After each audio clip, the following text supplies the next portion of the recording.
Hello everyone, welcome back to our channel Fight for Your Dreams. So let's fight with me. I am Amandeep. As you know NCERT class 6 की history हम cover कर रहे हैं, तो उसी series में आज हम चैप्टर नंबर 10 पे पहुंच गए हैं। तो आई होप पीछे वाले सभी वीडियोस आपको अच्छे से समझ आए होंगे, सभी लेक्चर्स आपको अच्छे से समझ में आए होंगे और ये वैसे तो बुक बहुत इंटरेस्टिंग है। आज वाला चैप्टर जो है वो 9th चैप्टर के साथ में ही अटैच ही है, उसी से रिलेटेड है। ठीक है, तो समझते हैं, बट स्टार्ट करने से पहले एक छोटी सी रिक्वेस्ट है कि आप अगर चैनल पर नए हैं तो चैनल को सब्सक्राइब कर दें और लाइक कर दें। ठीक है, तो स्टार्ट करते हैं। नए साम्राज्य और राज्य।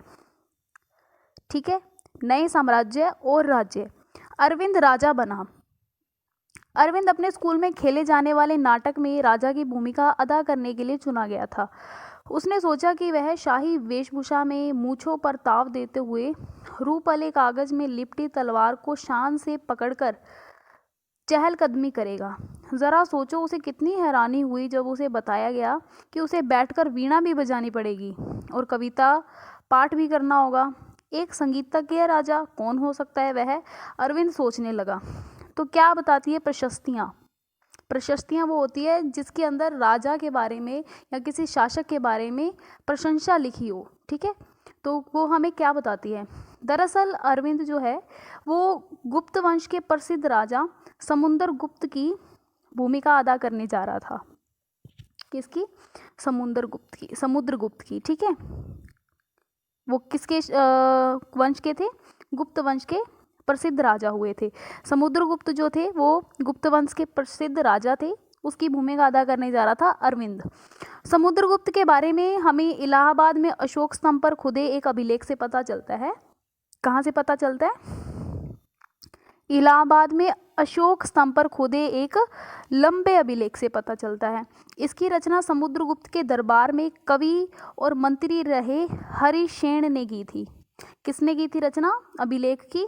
हरिशेन द्वारा काव्य के रूप में की गई थी, कविता के रूप में की गई थी। किसकी रचना? समुद्रगुप्त की।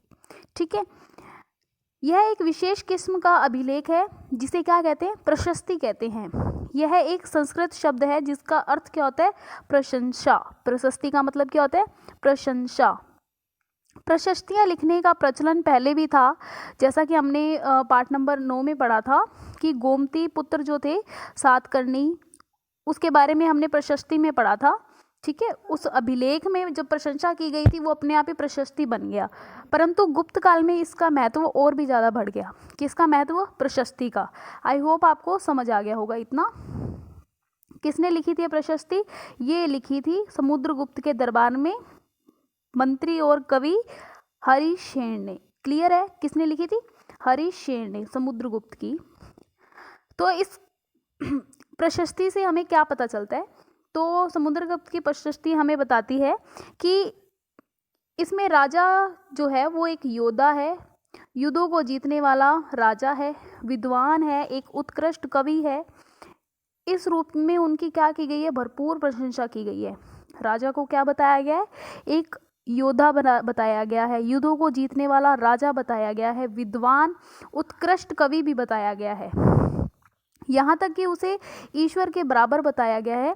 प्रशस्ति में लंबे लंबे वाक्य दिए गए हैं, छोटे वाक्यों में नहीं, लंबे लंबे वाक्यों में दिया गया है। तो एक एग्जाम्पल यहाँ दिया है, एग्जाम्पल यहाँ पर दिया हुआ है। जिनका शरीर युद्ध के मैदानों में कुठारों, कुल्हाड़ियों, तीरों, भालों, बर्छों, तलवारों, लोहे की गदाओं, नुकीले तीरों, अन्य सैकड़ों हथियारों से लगे घाव के दाग से भरे होने के कारण अत्यंत सुंदर दिखता है। तो क्या कह रहे हैं? ये एक लंबी सी पंक्ति लिखी हुई है समुद्रगुप्त के बारे में, कवि, उनके कवि ने। ठीक है, तो देखो क्या क्वेश्चन दिया है, ये वर्णन तुम्हें उस राजा के बारे में क्या बताता है? तो उस राजा के बारे में हमें ये बता रहा है कि राजा जो है वो युद्ध के अंदर कुशलता से लड़ाई करते थे, हथियारों से घिरे होने के बावजूद, ठीक है, युद्ध में बने रहते थे और इन हथियारों से चोट खाने के बावजूद भी क्या है, वो युद्ध में बने रहते थे और योद्धा की तरह लड़ाई करते थे।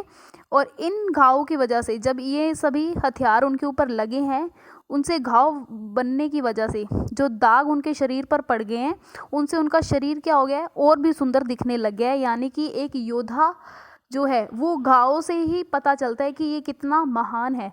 तो आई होप आपको समझ आ गया होगा ये पूरा का पूरा पॉइंट। क्लियर है? तो ये दोनों टॉपिक आपको समझ आ गए क्या बताती है प्रशस्तियाँ, ठीक है। और समुद्रगुप्त की प्रशस्ति किसने लिखी थी? हरिशेन ने लिखी थी। क्लियर है? ओके। अगर तुम मानचित्र 7 यानी पेज नंबर 5 को 105 को गौर से देखोगे तो पाओगे कि क्षेत्र को हरे रंग में रंगा गया है। तो 1 मिनट देख लेते हैं अपने।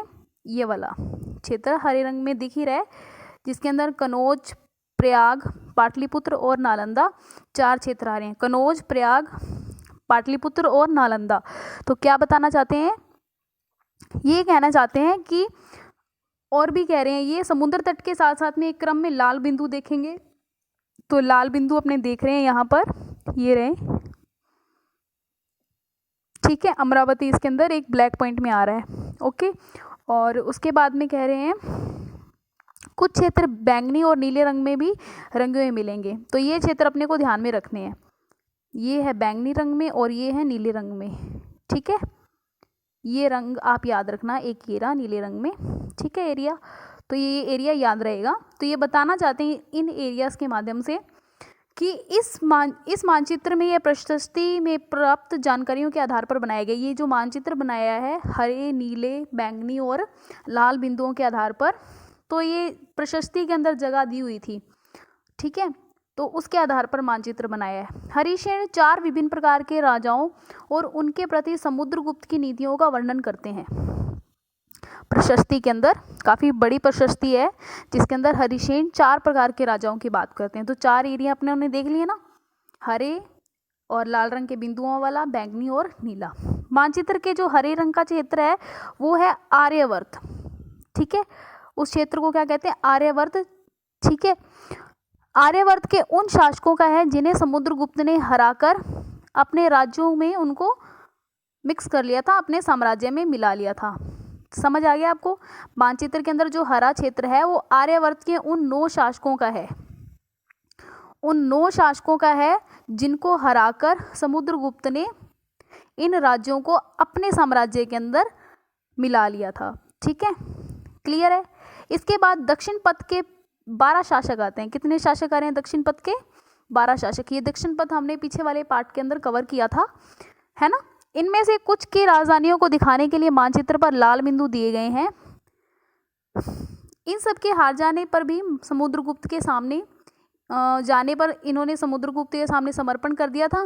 फिर समुद्रगुप्त ने उन्होंने फिर से शासन करने की अनुमति दे दी थी। तो क्या हुआ था कि समुद्रगुप्त ने ये दक्षिण पथ के जो 12 शासक थे इनको हरा दिया था, और इन 12 शासकों ने समुद्रगुप्त के सामने समर्पण कर दिया था कि अब हम हार गए हैं, हम आपके अधीन आने के लिए स्वीकार करते हैं, ठीक है। तो पर समुद्रगुप्त कहते कि कोई बात नहीं, आप राज कर लो, मैंने आपको हरा दिया, कोई बात नहीं है, मैं अधीन नहीं लूँगा आपका जो क्षेत्र है। तो फिर भी उनको क्या कर दिया? शासन देने की अनुमति दे दी थी। पड़ोसी देशों का आंतरिक घेरा जो है बैंगनी रंग से बनाया गया है, रंगा गया है, जिसके अंदर असम, तटीय बंगाल, नेपाल, उत्तरी पश्चिम के कई गण या संघ आते हैं। ये जो थे पूरा एरिया, ये वाला, इस एरिया की बात करें, ये वाले, ये जो बैंगनी कलर में अपने को दिख रहा है, ये जो यहाँ के जो संघ थे या फिर गण थे, ये समुद्रगुप्त के लिए क्या लाते थे? उपहार लाया करते थे, उनकी आज्ञाओं का पालन करते थे, ठीक है, और उनके दरबार में उपस्थित हुआ करते थे जब उनको बुलाया जाता था। क्लियर है? तो अपनों ने 3 लोकेशन देख ली, ठीक है। ग्रीन वाला आर्यवर्त वाला था, 9 शासक, ठीक है, इनको हरा के उन्होंने अपने वाले साम्राज्य में मिक्स कर लिया था। उसके बाद में जो दक्षिण पथ के 12 जो हमारे शासक थे उनको हरा दिया था, लेकिन उनको शासन देने करने की अनुमति दे दी गई थी। फिर उसके बाद में जो आंतरिक देशों का घेरा बनाया गया था बैंगनी रंग से, वहाँ से जो असम, तटीय बंगाल, नेपाल, है ना, और कई उत्तर पश्चिम के गण जो आ रहे थे, वो सब क्या करते थे? समुद्रगुप्त के लिए उपहार लाते थे और उनकी आज्ञाओं का पालन किया करते थे। क्लियर है? फिर बाहरी इलाके के शासक जिन्हें नीले रंग से रंगा गया है, तो संवत कुषाण और शक वंश के थे। ये कहाँ के थे? कुषाण और शक वंश के थे। ये ब्लू वाला एरिया जो दिख रहा है, इसके अंदर श्रीलंका भी शामिल हो रहा है, ठीक है, ये देख सकते हैं आप। ठीक है।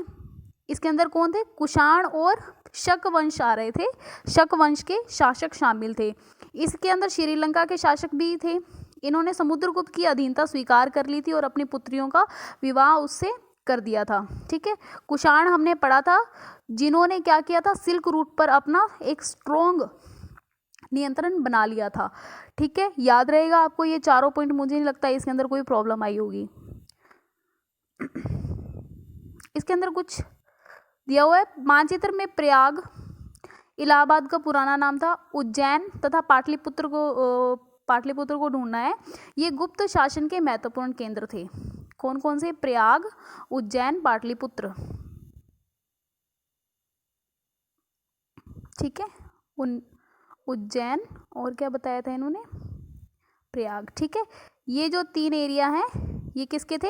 गुप्त वंश के थे। क्लियर है, याद रहेगा, ये तीनों याद है। प्रयाग,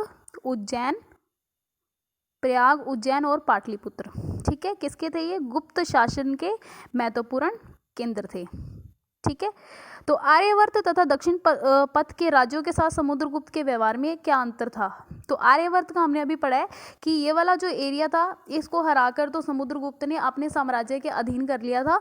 लेकिन दक्षिण पथ के अंदर जो 12 शासकों का जो राज्य था उनको कहा गया था कि आप खुद शासन कर लीजिए, उनको अनुमति दे दी थी। तो ऐसा क्यों किया? क्योंकि समुद्रगुप्त का जो एरिया था, साम्राज्य था, वो उत्तर की तरफ ज़्यादा था, ना कि दक्षिण की तरफ ज़्यादा था। ठीक है, तो समुद्रगुप्त की जो राजधानी थी वहाँ से दक्षिण पथ काफ़ी दूर पड़ रहा था, शायद इसीलिए उन्होंने ऐसा किया होगा। इसके पीछे यही हमें कारण दिखाई देता है। क्लियर है?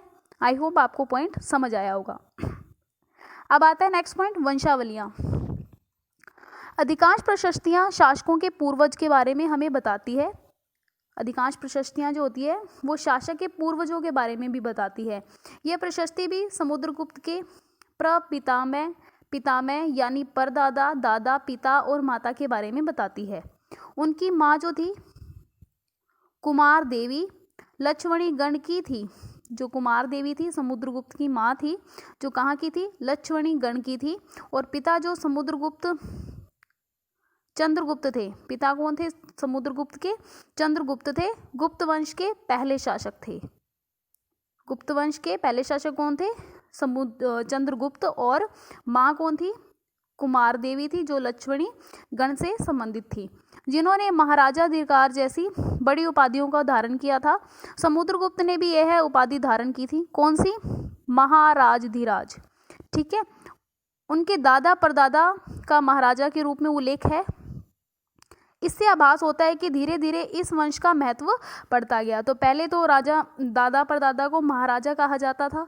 ठीक है, धीरे धीरे उनके पिताजी को महाराज धीराज की उपाधि मिल गई। फिर आगे चल के समुद्रगुप्त को भी महाराज धीराज की उपाधि मिल गई। इससे क्या पता चलता है कि इस वंश का महत्व अपने आप में बढ़ने लग गया था। तो ये कह रहे हैं इन उपाधियों के माध्यम से उपाधियों को महत्व के हिसाब से सजाना है। तो राजा के बाद में महाराजा, फिर हमारे आगे महाराज धीराज। ठीक है, फर्स्ट पॉइंट, सेकंड पॉइंट और ये थर्ड पॉइंट याद रहेगा आई होप। समुद्रगुप्त के बारे में हमें उनके बाद के शासकों जैसे उनके बेटे चंद्रगुप्त द्वितीय की वंशावलियों से भी जानकारी मिलती है। देखो, समुद्रगुप्त के बारे में हमें हरिकेश ने जो प्रशस्ति लिखी थी उससे हमें पता चलता है। उसके अलावा जो समुद्रगुप्त के बेटे थे चंद्रगुप्त द्वितीय, उनकी वंशावलियों से भी पता चलता है समुद्रगुप्त के बारे में। उसके अलावा उनके बारे में अभिलेखों और सिक्कों से पता चलता है कि उन्होंने पश्चिम भारत में सैन्य अभियान के अंतिम शक शासक को हराया था। उनके सिक्कों से क्या पता चलता है और अभिलेखों से ये पता चलता है कि उन्होंने पश्चिम भारत में सैन्य अभियान जब किया तो अंतिम जो शक शासक थे उनको परास्त कर दिया था। बाद में ऐसा विश्वास किया जाने लग गया कि उनका दरबार कैसा था? विद्वानों से भरा हुआ था। ठीक है, तो उन विद्वानों के बारे में अपनी कुछ जानकारी तो नेक्स्ट चैप्टर के अंदर कवर कर लेंगे। आई होप आपको समुद्रगुप्त अच्छे से समझ आया होगा, क्लियर हो गया होगा। अब समझते हैं हर्षवर्धन तथा हर्षचरित। ठीक है। जिस तरह गुप्त वंश के शासकों के बारे में अभिलेख और सिक्कों से पता चलता है, जैसे अभी हमने समुद्रगुप्त के बारे में पढ़ा था, तो उसी तरह अन्य शासकों के बारे में और उनकी जीवनियों से पता चलता है। और जीवनियों से पता चलता है किस राजा का? हर्षवर्धन का। कौन से राजा का? हर्षवर्धन का, जिन्होंने करीब 1400 साल पहले शासन किया था। उनके दरबारी थे कवि बाणभट्ट। कौन थे? बाणभट्ट। और समुद्रगुप्त के कौन थे? कमेंट बॉक्स में अभी नोट कर देना, ठीक है, याद हो गया होगा आपको। तो उनके दरबारी थे कवि बाणभट्ट ने संस्कृत में उनकी जीवनी हर्षचरित लिखी थी। इनमें हर्षवर्धन की वंशावलियां देते हुए उनके राजा बनने तक का वर्णन किया हुआ है, ठीक है। बाणभट्ट ने संस्कृत में उनकी जीवनी लिखी थी हर्षचरित। तो किससे संबंधित है वो? हर्षवर्धन से संबंधित है, जो कि, ठीक है, क्लियर है। इसमें हर्षवर्धन की वंशावलियां देते हुए उनके राजा तक बनने तक का वर्णन दिया हुआ है। चीनी यात्री श्वेंग सांग, हमने इसके बारे में पढ़ा था अध्याय 9 में, जब ये बौद्ध से संबंधित महात्मा बुद्ध से संबंधित स्थानों को घूमने के लिए भारत आए थे। काफ़ी समय के लिए हर्ष के दरबार में रहे थे। उन्होंने वहाँ जो कुछ देखा उसके बारे में अपनी किताब में लिख दिया था। हर्ष अपने पिता के सबसे बड़े बेटे नहीं थे, पर अपने पिता और बड़े भाई की मृत्यु हो जाने पर थानेसर के राजा बन गए। उनके बहनोई कनौज, ठीक है, कनौज, एक मिनट अपने देख लेते हैं लोकेशन कनौज की।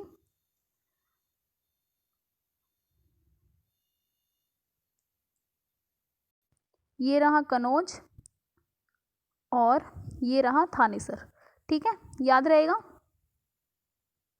ओके। तो उनके बहनोई कनौज के शासक थे। जब बंगाल के शासक ने उन्हें मार डाला, उनके बहनोई को, हर्ष के, तो हर्ष ने कनौज को अपने अधीन कर लिया और बंगाल पर आक्रमण कर दिया।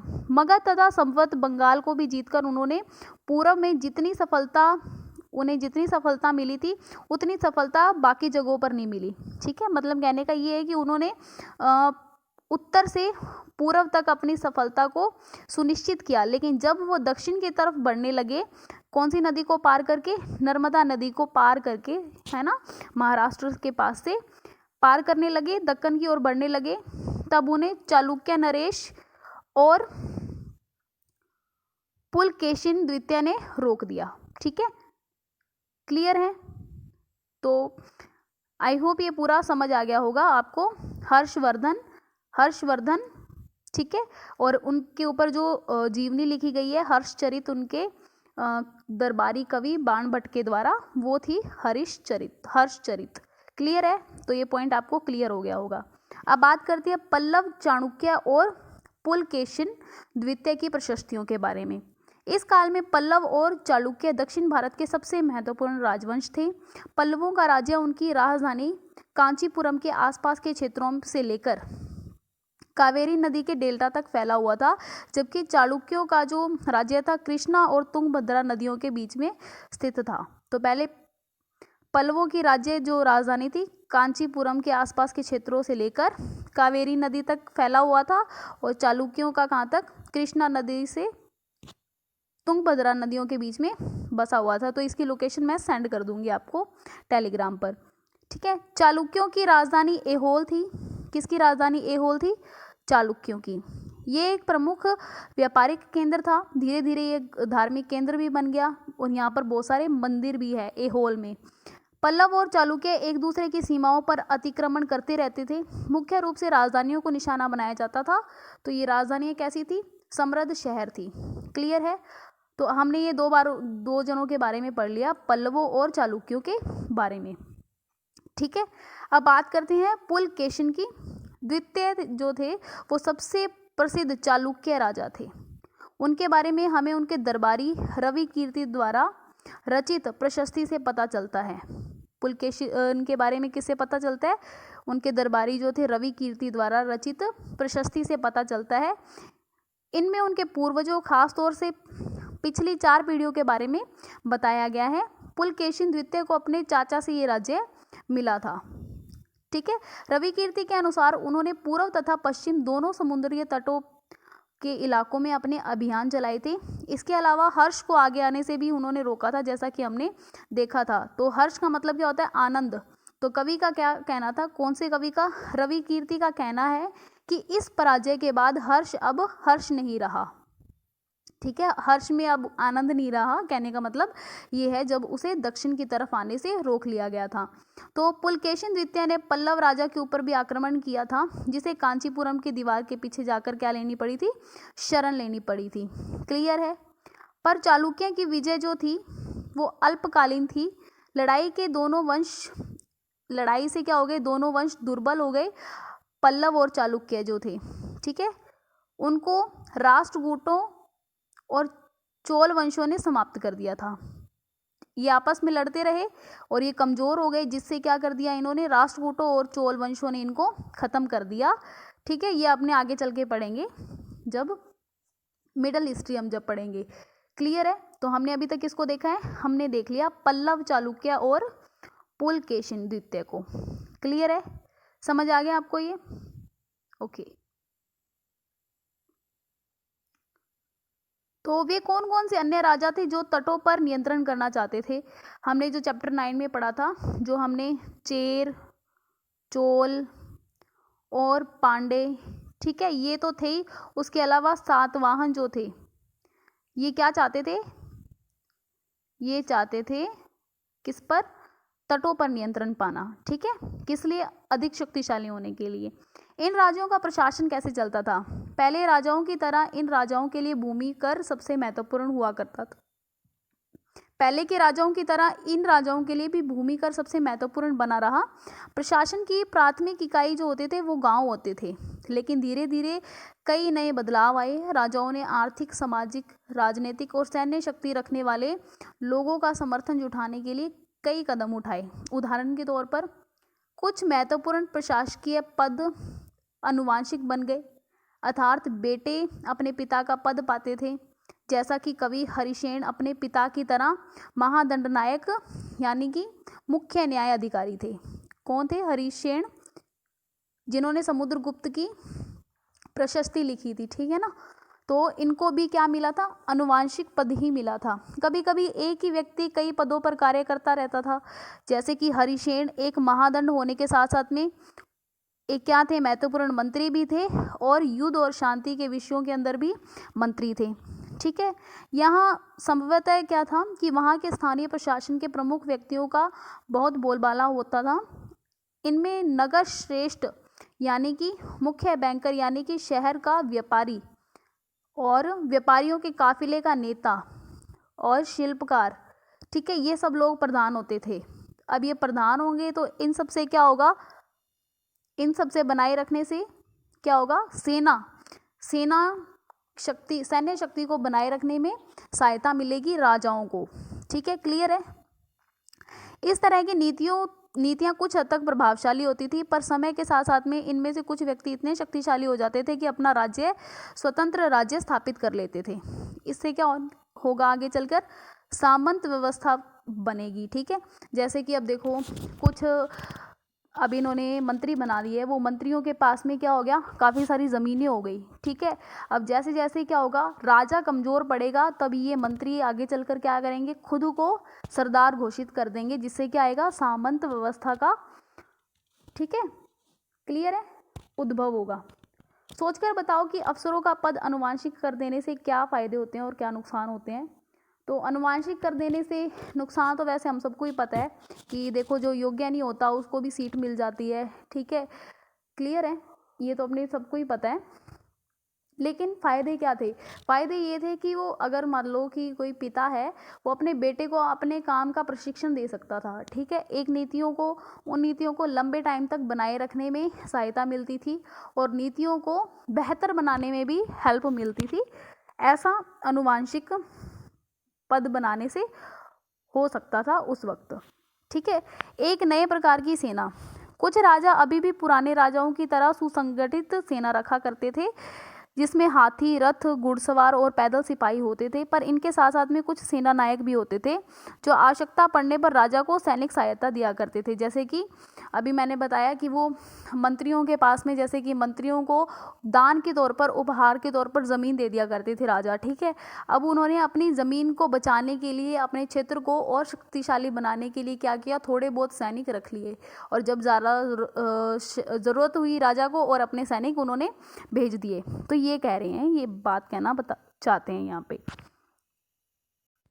बदले में इनमें से कुछ को तो क्या दे दिया जाता था, भूमिदान दे दिया जाता था, ठीक है। सेना नायक को कोई नियमित वेतन नहीं मिलता था, बदले में इनको क्या दे दिया जाता था, कभी कभी भूमिदान दे दिया जाता था। दी गई भूमि से ये लोग कर वसूलते थे, जिससे वो क्या करते थे, अपनी सेना और घोड़ों की देखभाल किया करते थे। साथ ही वे इसे युद्ध के लिए हथियार भी जुटाया करते थे कर से।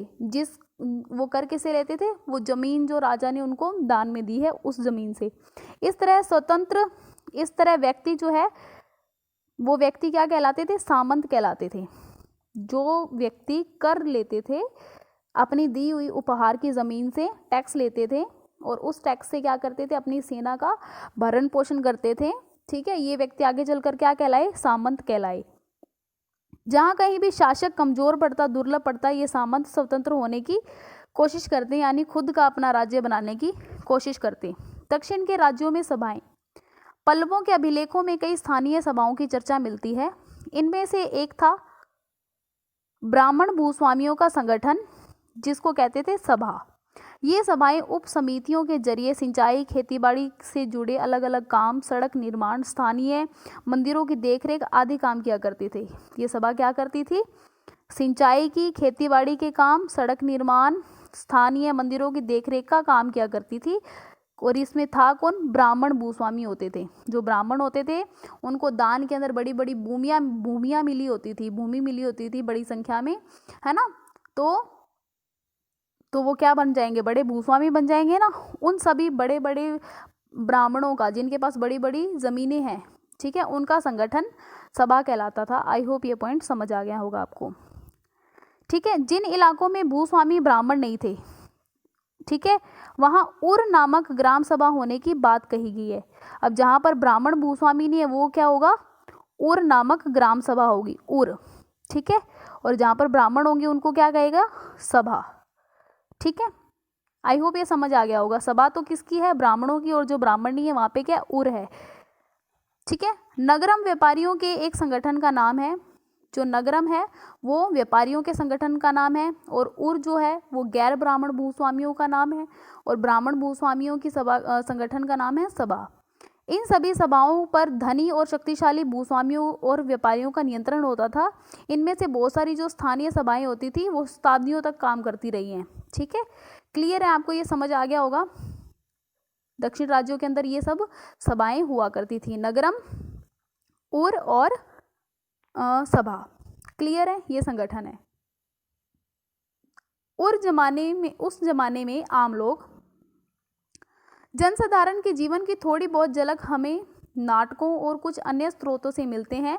तो उदाहरण देख लेते हैं। कालिदास अपने नाटक में राज दरबार के जीवन के चित्रण के लिए प्रसिद्ध है। कालिदास किस लिए प्रसिद्ध है, राज दरबार के जीवन के चित्रण के लिए प्रसिद्ध है। इन नाटकों में एक रोचक बात यह है कि राजा और अधिकांश ब्राह्मण को संस्कृत बोलते हुए दिखाया गया है। क्या बात विशेष है, प्राकृतिक जो भाषा जो थी उस भाषा को ना बोलकर वहाँ के जो राजा और जो अधिकांश ब्राह्मण होते थे संस्कृत भाषा बोला करते थे, जबकि अन्य लोग और महिलाएं कौन सी भाषा बोलते थे, प्राकृतिक, ठीक है। उनका सबसे प्रसिद्ध नाटक था अभिज्ञान शकुंतलम दुष्यंत, ठीक है। क्या नाम था, अभिज्ञान शकुंतलम दुष्यंत नामक था, ठीक है। वो एक कौन था, राजा था, और शकुंतला कौन थी, युवती थी, ठीक है। और इन दोनों के प्रेम की कहानी है इस नाटक के अंदर। इस नाटक में एक गरीब मछुआरे के साथ में राज कर्मचारियों के दुर्व्यवहार की बात की गई है, ठीक है। अगर ये स्टोरी आप पढ़ लेना, कि मछुआरे को कीमती अंगूठी मिलती है। वो कीमती अंगूठी राजा ने शकुंतला को भेंट की थी। दुर्घटना में एक मछली उसे निगल गई। ठीक है, जब मछुआरा अंगूठी लेकर राजमहल में पहुंचा तो द्वारपाल ने उस पर चोरी का इल्ज़ाम लगा दिया। फिर मुख्य पुलिस अधिकारी उसे बुरी तरह से पेश करता है, बहुत बुरी तरह से उसको पेश आता है, उसके साथ में मतलब बदतमीज़ी करता है मछुआरे के साथ में। राजा उस अंगूठी को देखकर बहुत खुश होते हैं और मछुआरे को इनाम देते हैं। पुलिस वाला और द्वारपाल जो होते हैं वो मछुआरे से कहते हैं कि कुछ हिस्सा हमें दो इनाम का। तो उसके साथ में क्या कर कहाँ चले जाते हैं, शराब पीने चले जाते हैं। तो ये थी कहानी इसकी नाटक के अंदर। ठीक है, अगर आज भी अगर गरीब व्यक्ति को कुछ मिलता है तो पुलिस को खबर कर देता है, तो इस तरीके का बर्ताव इसमें होगा आज के समय में। तो ये क्वेश्चन पूछा हुआ है, तो नहीं, ऐसा नहीं होगा। एक क्वेश्चन और है, एक प्रसिद्ध व्यक्ति का नाम बताओ जिसने प्राकृतिक में उपदेश दिए, और उस राजा का नाम बताओ जिसने प्राकृतिक भाषा में अभिलेख लिखवाए। तो प्रसिद्ध व्यक्ति का नाम जिसने उपदेश दिए वो तो थे हमारे महात्मा बुद्ध, और जिसने अभिलेख छपवाए थे, बनवाए थे, वो थे अशोक। ठीक है, आई होप आपको ये समझ आ गया होगा। चीनी तीर्थयात्री फा शियेन का ध्यान उन लोगों की दुर्गति पर भी गया जिन्हें ऊंची और शक्तिशाली लोग अछूत मानते थे। इन्हें शहर के बाहर रहना पड़ता था। वे लिखते थे, अगर इन लोगों को शहर या बाजार के भीतर आना होता था तो सभी को आगाह करने के लिए ये लकड़ी के ऊपर एक टुकड़े से चोट कर देते थे। ये आवाज़ सुनकर लोग सतर्क हो जाते थे और छू जाने या किसी प्रकार के संपर्क से अपने आप को बचा लेते थे। एक जगह बाण भट्ट द्वारा अभियान पर निकाली जाने वाली राजा की सेना का बड़ा सजीव चित्रण किया गया है। तो आप एग्जाम्पल, अब आप सीरियल वगैरह देखते होंगे या मूवी देखते होंगे कि जब राजा अपने जो साम्राज्य की सैर पर निकलते हैं तो कैसे उनका आलीशान तरीके से स्वागत किया जाता है उस नगर के अंदर, उस गांव के अंदर, है ना। और लास्ट में क्या होता है, बचता क्या है, पीछे धूल उड़ जाती है और बहुत सारी क्या है नुकसान भी हो जाते हैं, है ना। तो आप ये एक बार ये पढ़ लेना, पूरा क्लियर है राजा की सेना का। तो आई होप आपको ये पूरा वीडियो समझ आ गया होगा। बिल्कुल आसान वीडियो है, आसान चैप्टर है, तो कुछ भी इसमें ना समझने वाली कोई बात नहीं है। बस इसके अंदर क्या है, सामंत की स्थिति के बारे में बता दिया गया है और दक्षिण के जो महत्वपूर्ण जो शासक हैं उनकी जानकारी दी गई है। क्लियर है, तो ये तिथियां आप याद कर लेना। तो अगर आपको कोई बात समझ ना आए तो आप मुझे कमेंट कर सकते हैं, और मिलते हैं कल एक नए टॉपिक के साथ में। आई होप आपको वीडियो अच्छा लगा होगा। If yes, don't forget to like, share and subscribe. Bye, take care, जय हिंद।